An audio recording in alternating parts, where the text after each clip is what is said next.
apa saya nak kongsi lah satu kisah.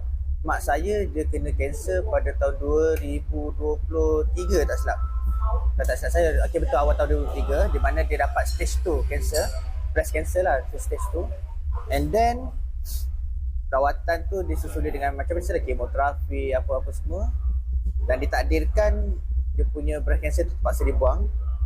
Dan akhirnya awal tahun 2024 lepas buat PET scan, mak saya terkejut lah sebab kanser tu dah beralih. Kanser dekat breast tu dah tak ada sebab dah buang, tapi dia dah beralih pergi ke bahagian paru-paru. So masa pergi ke paru-paru tu kena stage 4, terus pergi stage 4. Memang masa sangat down lah. Waktu tu saya tak kena genotrika lah sebab saya pun tak ambil lagi kan.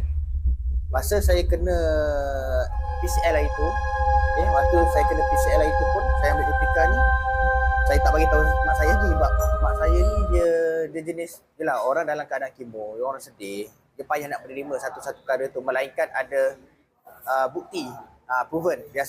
Biasanya pergi rawatan selain pada hospital, pergi rawatan tradisional pun sebab kawan-kawan dia yang pernah kena kanser, dia cerita pada kawan-kawan dia cerita, okey dia pergilah.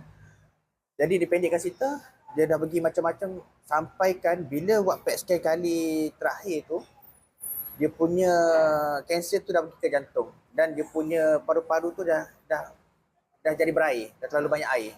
Tapi tak kena pembedahan lagi. So mak saya sangat down lah. Sampaikan doktor kata, okey Puan Zura, kali ni Puan kena ambil satu dos kemoterapi, satu dos yang lebih kuat sikit. Satu botol 18,000. Sekali ambil 4 botol. Besarnya, tapi sekali ambil 4 botol. So daripada situ mak saya nak tak nak hospital, follow lah, terima lah. So dia beritahu saya kata saya tak nak pergi dah mana-mana rawatan luar apa semua, tak nak. Kita sebagai anak, kita tengok mak kita lepas kena kemo, dia akan penat tau. Orang kemo ni biasa kena dia akan penat. Kena dia akan penat, panas, rambut penggugur apa semua, dia akan lemah. And then hari tu saya terdetik nak try bagi mak saya nutrika. Tak tahu macam tu, macam tak apalah aku nak belanja lah mak aku. Walaupun harga dia hampir 300, tak apalah kita belanja untuk mak, tak apalah sangat. So memang saya kata tak apalah, try lah. So saya pergi rumah adik, mak saya rumah adik kat Elmina. Saya bagi kat mak, kata mami, cuba mami ambil nutrika ni. Ni produk apa? Try mami ambil sebab ada yang dah pakai ni. Ni bukan suplemen, ni functional food, try dia. InsyaAllah kita ada kesan-kesan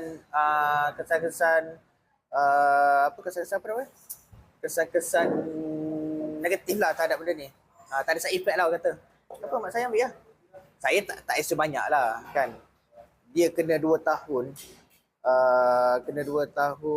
kanser pun payah nak baik. So saya memang tak expect besar pun nutrika ni. Tapi sangat mengejutkan, seminggu lepas mak saya ambil, dia call saya. Satu minggu selepas mak saya ambil nutrika 1 sachet sehari. Mak saya ambil 1 sachet sehari sebab saya kata ambil 1 sachet, jangan ambil banyak-banyak lah, takut tak boleh nak go kan. Makanya mak saya ambil 1 sachet sehari saja.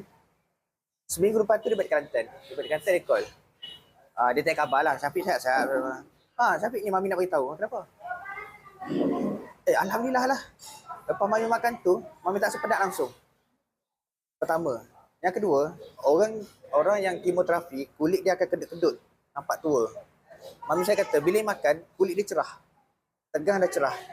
So, tak rasa tua. Itu dia kata. Dan saya kata, alhamdulillah mungkin side effect pada ni. Tapi saya kata, tak tahulah mungkin ada kesalahan lagi kan. Waktu tu, dia bawa ambil kemo dos yang besar. So, saya tak rasa besar lah. Saya kata, mungkin sebab kemoterapi tu lah.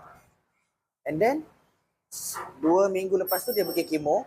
Lepas kemo, macam saya kata sebelum ni, masa start awal-awal dia kena kanser, setiap kali kemo dia akan penat. Tapi lepas yang ambil nutrika, lepas kemo dia boleh buat aktiviti macam biasa. Paling tidak dia tak ada terbaring lemah, dia boleh bercakap, boleh duduk. Kalau tidak dulu terbaring lemah, memang tak bermaya.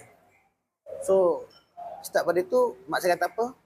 Dia bagi tahu daddy saja, abang, saya tak nak dah pergi mana-mana tempat, mana-mana rawatan, orang sana ke orang sini promote, tak nak dah. Cukup ambil nutrika dengan pergi hospital.